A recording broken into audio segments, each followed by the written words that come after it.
Thank you for participating in the Humane Summit, a virtual speaker series brought to you by the Humane Education Coalition. This session is sponsored by the Griffin Press and the Humane Society of the United States. We are grateful for your attendance today for Nichola Kriek's speaker session, Animals and Us, Bringing Humane Education into the Mainstream. Nichola is the head of education at Safe for Animals in New Zealand. She has worked as a humane educator in New Zealand since 1994. Creating awareness of the human-animal relationship in order to promote a more compassionate and caring existence for animals has been the main aim in her work. At this time, I will pass things over to our speaker, Nichola Kriek. My name is Nichola Kriek, and I'm the head of education at Safe for Animals. Today, I'm going to tell you about how Safe has taken our humane education program Animals and Us into the mainstream. This talk is going to cover how the New Zealand curriculum and animal advocacy fits together, the challenges we've had in creating our program, an overview of Animals and Us, which is our program, and a summary of the evaluation that we've done of the program recently. I'm going to start by giving you a brief outline of the New Zealand curriculum and its guiding principles, values and key competencies. A knowledge and good understanding of the curriculum is essential when creating an education program designed for schools. In New Zealand, the school curriculum has a vision that students be confident, connected, and actively involved lifelong learners. The principles of the curriculum embody beliefs about what's important and desirable in the school curriculum and are designed to underpin all school decision-making. They are forward-thinking and inclusive.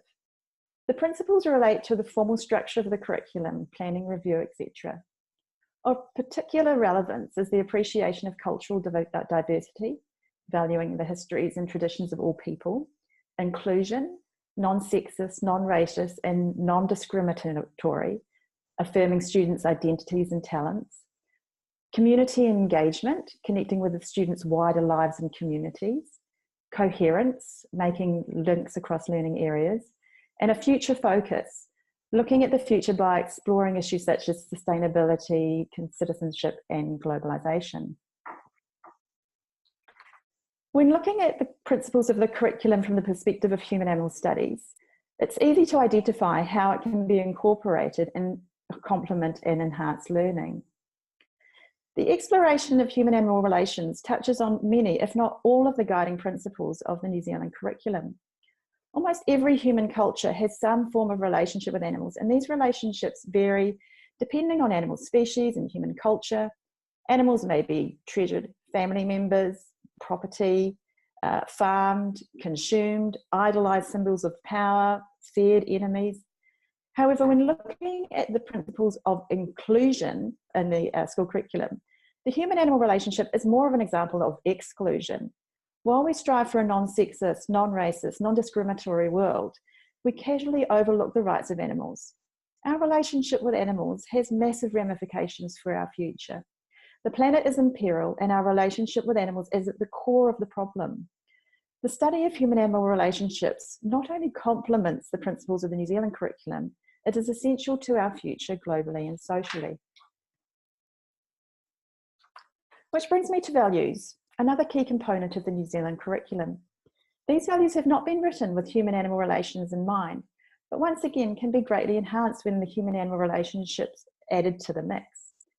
It is within the area of human-animal studies it has the most potential.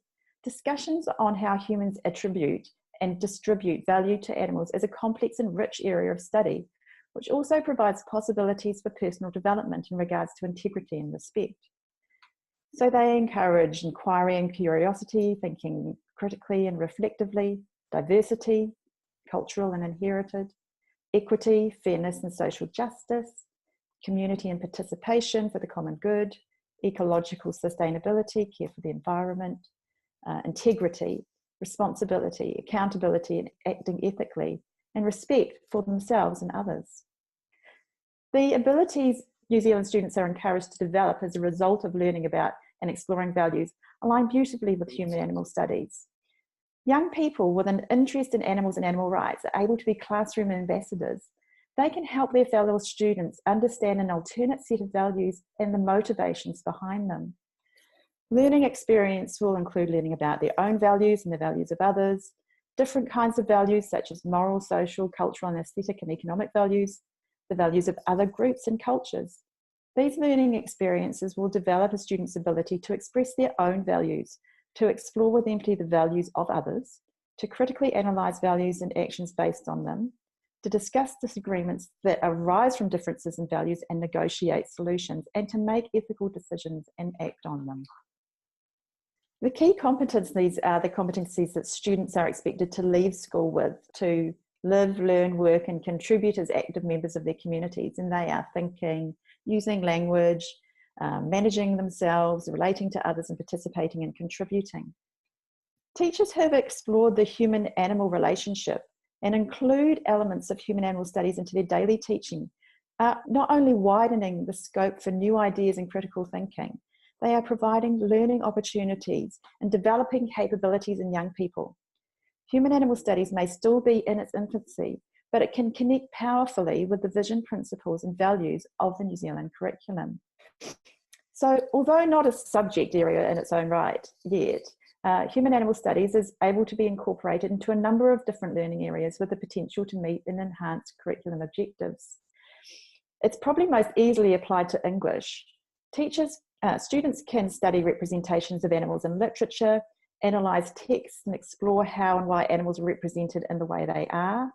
For example, King Kong raises a number of complex issues, important questions about the human-animal relationship, exploitation of the natural world, violence and friendship. Social studies provides ample opportunities to look at the human-animal relationship by exploring animal rights as a social justice movement and discussing why people advocate for animals. The science curriculum already asks students to consider the ethics and appropriateness of the use of animals in science, from vivisection to genetic engineering. Even the economics syllabus has the possibility to explore how the exploitation of animals contributes to the world's economic progress, the development of factory farming, and the ethics of putting financial greed above the needs of animals. In the geography syllabus, human-animal relations can be explored by looking at environmental sustainability and how our exploitation of animals contributes to the environmental degradation of the planet, greenhouse gases, land use and pollution, for example. And finally, health. In the last 15 years, the Western world has a new health epidemic. Our population is plagued by obesity, diabetes, cancer and heart disease. And human-animal studies provides opportunities to discuss how the consumption of animals and animal products leads to health problems. Bringing human-animal studies into secondary schools, however, is not without its challenges.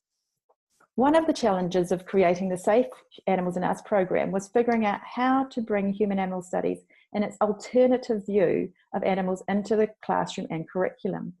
I've already illustrated how easily human-animal studies fits within curriculum objectives, but the problem we face is that many schools and teachers continue to run pre-existing programs, and they are reluctant to deviate from set texts and learning objectives. Underlying this is the fact that studying animals and animal issues is often only undertaken seriously in the sciences and often with a very Cartesian sort of viewpoint. Throughout history, animals have been considered as lesser beings, and it's only relatively recently that human-animal relationships have begun to be examined, more specifically our relationship and the status questioned. I've already mentioned the opportunities in the curriculum and within the learning areas for human-animal studies to be incorporated into teacher programs. The challenge is to encourage teachers to pick up some of these themes and topics and materials and add them to their programs. We know that many teachers are utilising the materials and including human-animal studies into their programs, but there are many schools and departments who plan a set of course study for the year and don't deviate from it. This means we need to ensure that the benefits of human-animal studies outweigh any reluctance or apathy teachers may have. In a sense, it's important to appeal to the fact that human-animal studies links strongly with curriculum objectives. It appeals to students, it's fresh, it's cutting-edge field of study they can participate in. This means when putting together the human-animal studies textbooks that we've done here at SAFE, it's important to choose topics that are engaging and relevant to both teachers and students. This is probably one of the most difficult decisions when putting together each of the textbooks. As I work for an animal rights organisation, I have the added pressure of ensuring that the textbooks not only meet the needs of teachers and students, but also fit within the philosophy and educational objectives of SAFE. Fortunately, human animal studies is the perfect vehicle for introducing animal rights concepts into the classroom environment. When I first conceptualised Animals and Us, it was crucial to me that we choose a topic that would work as a launching pad for the entire series. Initially, I wanted to create a textbook that was focused on the sort of philosophy, ethics, and history of animal rights. But realistically, I knew that many schools would be uncomfortable with this topic. So I decided to choose a more recognised and sympathetic topic, which was battery hen farming. Battery hen farming at that time was, and still is, widely recognised and largely publicly condemned method of farming, and yet still very prevalent. And so this issue was highly topical for students, and judging by the number of requests we had for information, and we had plenty of materials that we could utilise for the textbook. And this decision did pay off, and the first issue was extremely popular, in which we focused on animals, on battery hen farming. So to tell you a bit more about Animals and Us and the program itself, I spent considerable time working on a strategic plan, a vision, and a set of objectives. It was important that teachers and students knew exactly what Animals and Us hoped and planned to achieve. It also helped me remain focused on what I was creating and ensured some cohesiveness and consistency. One thing I'd noticed after 10 years of working as an animal advocate for the SPCA prior to working for SAFE was that there was a distinct lack of professional resources on animal issues in schools. Many animal advocacy groups are not-for-profit, like we are, and so the standard of the materials that we produce is pretty primitive. Photocopied booklets stapled together don't give teachers confidence in authenticity or credibility. So one of the main objectives of Animals and Us was to ensure the resources were professional and credible, so they would be taken seriously by teachers and students. It needs to engage with the curriculum, which I've already spent time talking about. So what does our program offer? I wanted the Animals and Us program to have a multimedia approach. The textbook is the traditional method still used in schools, but along with the textbook itself, which is quite a comprehensive textbook, about 200 pages per textbook, is a DVD and a website where materials can be downloaded. There's still room for improvement, and I'll talk about that shortly. We have done a comprehensive independent evaluation of our program last year, and we're going to be exploring new ways to deliver the program, especially through the rapidly changing digital education landscape. But what we have done since 2007 is produce 5 textbooks, each on a different animal issue. The first issue, as I said, was on battery hens. The second was on animal rights. The third was animals in entertainment. The fourth was on animals used in experiments. And the fifth was on factory farming in a broader sense. Each textbook contains units of study that I have put together that link back to the curriculum. They're multidisciplinary and interdisciplinary. And there are a range of extracts within the textbooks that support those units of study from non-fiction books, novels, poems, newspaper articles, magazine articles, cartoons, advertisements, posters, leaflets, all sorts of different ways of engaging with the topic. There's a DVD that has footage and clips from news and current affairs, documentaries, film commercials, and activist footage. And of course, we have a website where you can download all of the materials. That website is currently being updated, so it's not containing everything it usually does, but do look for it. We really did want the textbooks to be multidisciplinary, and one of the most attractive characteristics of human animal studies is that the concepts can be applied to a range of disciplines. For example, when looking at the history of the animal rights movement, it's also possible to look at the geographical aspects, the changing patterns of animal use and how it affects land use, economics, the effects of factory farming on economic activity and trade, and English, analysis of producing text. And teachers can then apply these materials across the curriculum, and students will gain a deeper understanding of the interconnectedness of our relationship with non-human animals. Animals and Us provides teachers and students with all the necessary tools to explore the human animal studies within their specialist disciplines, But the beauty of it is that it also has relevance to a number of different disciplines and is able to be used as an interdisciplinary study. Many of the top human animal scholars have contributed to Animals in Us. Randy Malamud, Peter Singer, Mark Beckhoff, Jonathan Belkin, among others. Many of their texts have been used, or extracts of their works, to support the units of study to get students to think more critically and deeply about these issues. And the textbooks have been very positively received by teachers and students around New Zealand, and have even attracted the attention of international animal advocacy education community. There's been very little negative feedback from schools and the wider community. Human animal studies is not always complimentary to those who abuse and exploit animals, and so we did expect some backlash.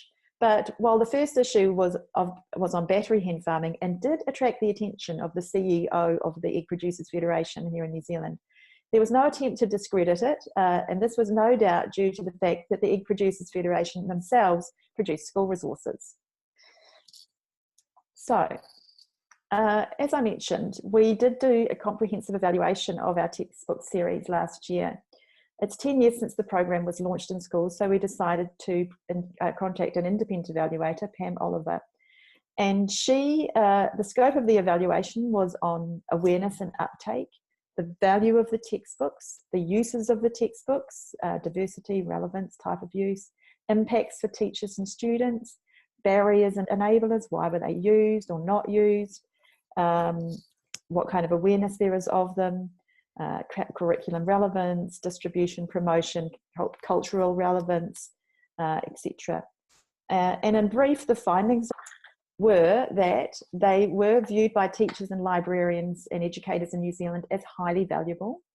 They've been used and appreciated in widely in around 170 secondary schools across New Zealand. We have about 400 secondary schools altogether. Many teachers adapt the textbooks into learning areas other than those that they are targeted at. They are valued due to the relevance to New Zealand, the New Zealand experience. They largely used in individual projects rather than as a class set. And they were used to sort of fill a gap because those materials were not always available elsewhere. The impact of the program has been very strong. The teachers have indicated that students have been developing awareness of animal rights together with both empathy and a sense of responsibility for animal welfare. That students reacted emotionally to the safe resources and most enjoyed the debates with classmates and family that emerged afterwards.